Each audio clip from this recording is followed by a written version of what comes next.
ele escreveu essa carta para alertar a igreja, para viver na verdade, porque havia muitas heresias que poderiam contaminar e até destruir a igreja de Cristo. Versículo 1.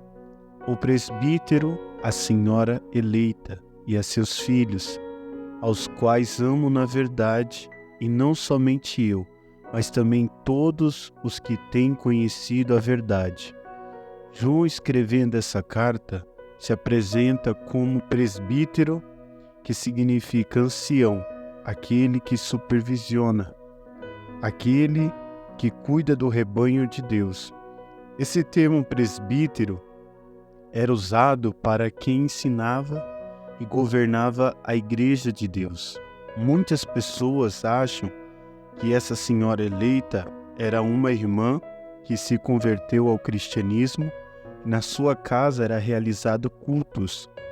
Lembrando que naquela época os cultos eram realizados nas casas.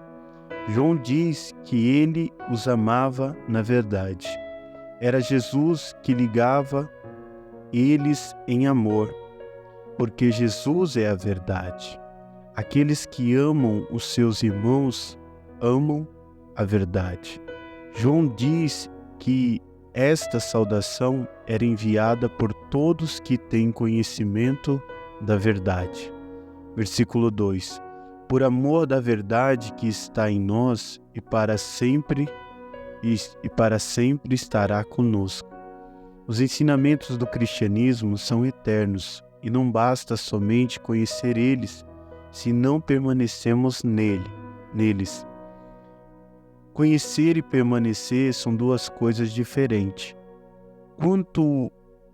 Quantos um dia conheceram o Evangelho de Cristo, mas não permaneceram nele? A verdade do Evangelho não deve permanecer em nós só por um pouco de tempo, mas deve permanecer em nós para sempre.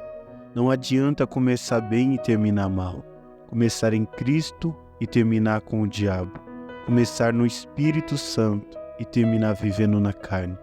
Devemos completar a carreira da fé. Verso 3. Graça seja convosco, misericórdia e paz, da parte de Deus e do Senhor Jesus Cristo, o Filho do Pai, em verdade e amor.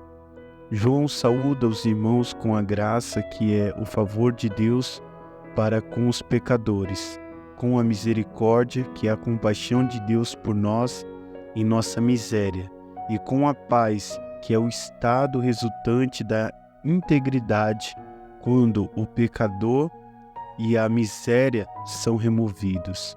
Quando experimentamos a graça e a misericórdia de Deus, recebemos paz.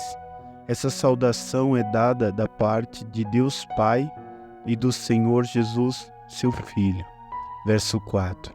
Muito me alegro por achar que alguns de teus filhos andam na verdade, assim como temos recebido o mandamento do Pai. João ele se alegra porque encontrou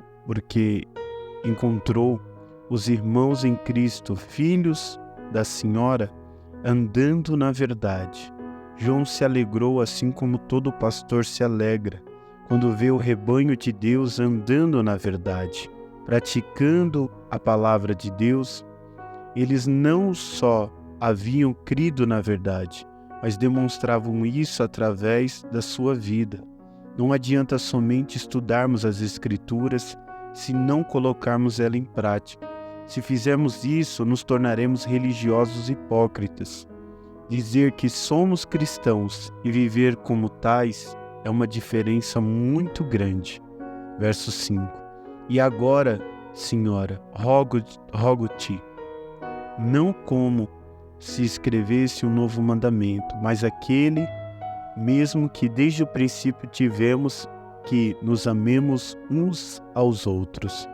João diz que não está dando um novo mandamento, mas o mandamento que receberam do Senhor Jesus, que nos amemos uns aos outros.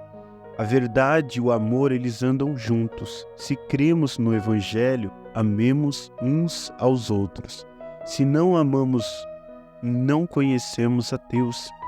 Se não amamos, não somos discípulos de Jesus. Se não amamos, não cumprimos a lei e nem obedecemos o maior mandamento do Senhor Jesus. Sem o amor, não obedecemos a Deus. Verso 6.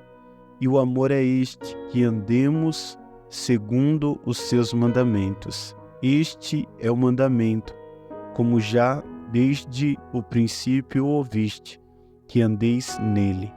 João diz que o amor é andar na verdade.